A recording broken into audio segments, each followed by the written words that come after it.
sexy. Find out how you can get $250 off with our New Year exclusive offer. Call 1-888-376-1683 or go to sonobello.com. You can be driving and then suddenly your life spins out of control because you've been hit by a large commercial vehicle. We have the experience and resources to win, and we'll do whatever it takes to get you the compensation you deserve. At Wedemark Keith, it's more to us. It's personal. Good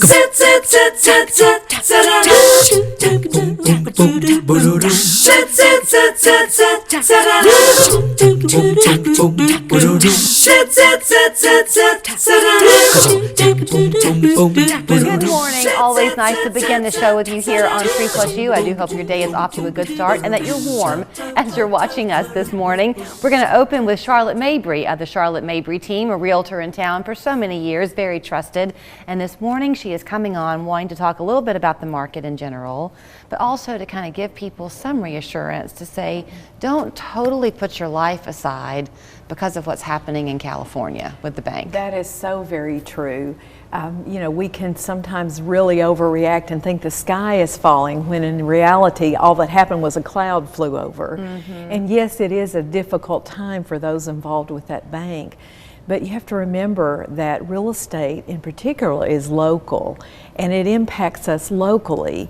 And so while things are different in the market today, they're not as quick and crazy and houses aren't bidding up way over asking price.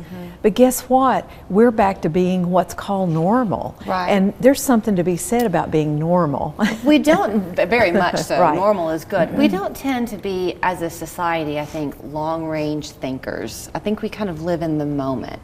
So I'm going to take just an average, perhaps, example. So if people are watching what happened at the bank out in California and they're thinking, uh-oh, what if that happens for me here? Right. In Chattanooga, I'm afraid to have the commitment of a mortgage. Sure. So I'm going to pull back and not buy the house. Well, that's the moment. But they're not thinking, I guess, that they're still going to have a place to live.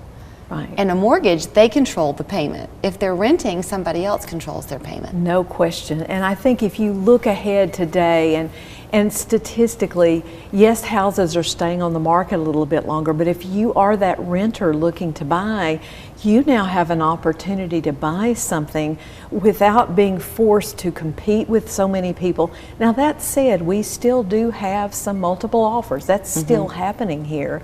Our market is still fairly strong. But for the most part, you don't have to deal with that. And you have the opportunity to buy right now. The interest rates are a little higher, but you just buy a little bit less price on a house. And if you shop wisely and make a great offer, many times we're seeing people be able to buy more house today because sellers are more motivated. I know you like to kind of educate people, so that's one of the reasons you come here. I think you brought some kind of slides with you because it can be helpful to see. Right. So it looks like that inventory of homes, is it still going down? It's going down. It's going down. And so about the end of last year, we hit about 2,200 homes for sale. As of yesterday, there were a little over 1,300 homes for sale in our Chattanooga MLS. And we've been as high as 4,000, so we're still low on inventory. And if you look at month supply, it's about a month or so. If not another new house came on the market, in a month and a half, everything would be gone based on the pace of the market right now. Okay, so when you were talking about the interest rates being a little bit higher, well, does the days on the market, is that really an important number to know? It is a great number to know if you're a seller. Number one, don't panic if your house doesn't sell in 3 minutes. That's what the market used to be like. Today, it's going to take 30 days or so to sell, and that's normal. That is a very normal market. And so people need to understand we've come out of an abnormal market into something that's normal, but it's going to feel different because it takes longer. Can I dovetail then from that days on the market into something that y'all do there with Charlotte Mabry? Because you have a guarantee, or you'll buy people's homes. Correct.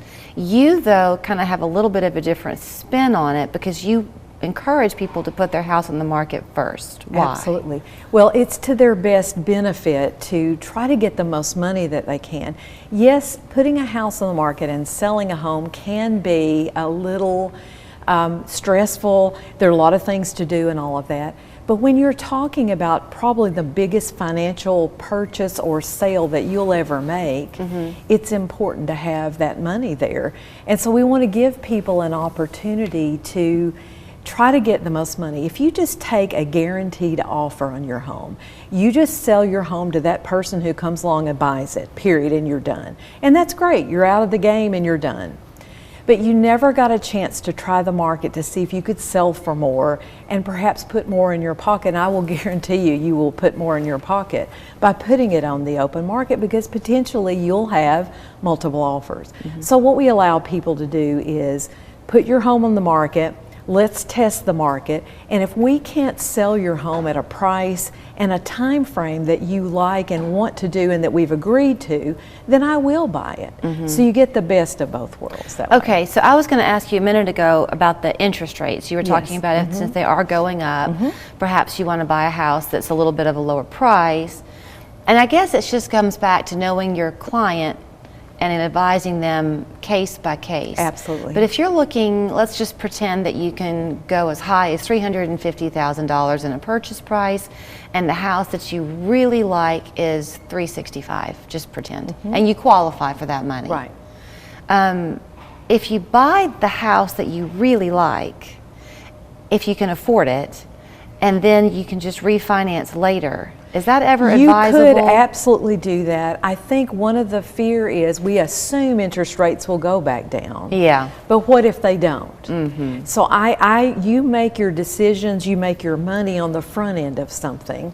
So I would advise buying what you're comfortable with now. And if it does go down, that's great. Later on, you can refinance. But I would say don't buy more house than you could or should right now. Right.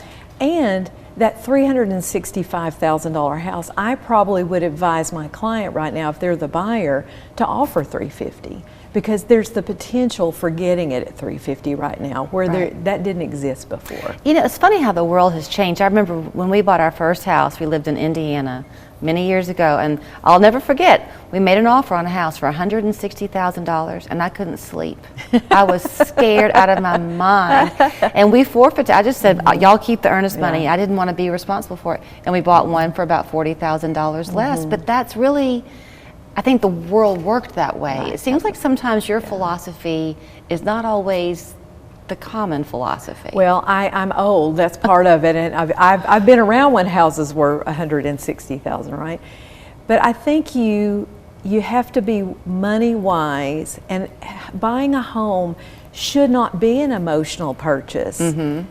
But it is. I mean, again, we live in the moment, like you said, and people go, I love that, I want that, let's buy it right now, without thinking through the financials of that. Right. And ultimately, being house poor is no fun. No. And everyone probably has done it at one point in their life. We all have. I mean, I'm preaching to my own choir here, because I've done that as well on many fronts, not just housing, of monies that we've spent.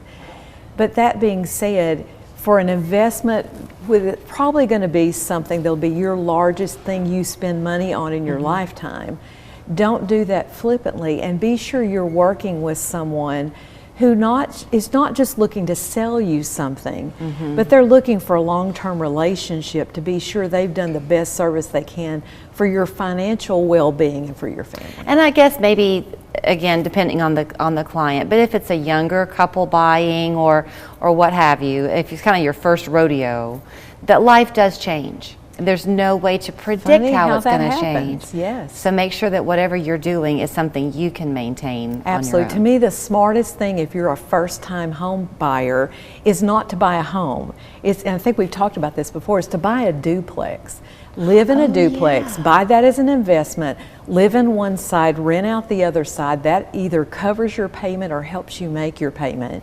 Live there for a few years, then buy your first home, but keep your duplex. That way you're an investor right off the bat, you have income coming in. That's a smart way to get started. No one ever shared that with me when I was back in the dark ages when I was young. to start that way. That is such a great idea. Yeah. Okay, your tip from Charlotte Mabry. Plus, know that, yes, pay attention to the banking industry. Certainly think about those folks out there in California, but our banks here are strong, and don't put your life on pause because of something happening Absolutely. across the country. You can get in touch with her at the Charlotte Mabry team on North Access Road, 593-5588. Whether you're looking to buy or sell, they would love to help you. Thank you. Julie.